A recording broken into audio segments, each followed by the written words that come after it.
আসসালামাইকুম। আমি আসছি এখন সরকারিভাবে যে মুরগের ব্যবস্থা করা হয়েছিল, এই মুরগগুলি যে গ্রাহকদেরকে দেওয়া হয়েছিল, কিভাবে দেওয়া হয়েছিল সেই বিস্তারিত জানার জন্য আমি প্রত্যেকটা মানুষের বাড়ি বাড়ি এসে খবর নেওয়ার জন্য চেষ্টা করতেছি।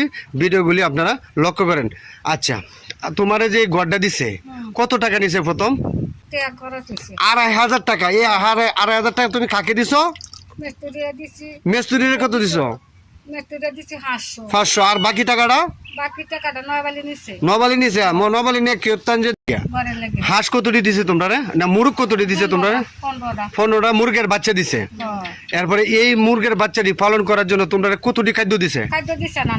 হাসা কথা বলতেছো তো? মানে 1 টাকারও খাদ্য দেয় না। আচ্ছা, পরবর্তীতে তুমি কি আরো কিছু শুনছো যে এই নামের উপরে হাঁস টাস নেওয়ার কিছু গল্প শুনছো? কি শুনছো তুমি? হ্যাঁ, তোমরা দিছে হাঁসও দিছে না? 15টা মুরগি দিছে। আর কোনো খাদ্য টাদ্য দিছে না তো? সুপ্রিয় দর্শক, আপনারা তো শুনছেন, ওই যে আমাদের গরিব একজন মহিলার কাছে আমি আসলাম, ওনার কথাটি আপনারা ফলো করছেন তো?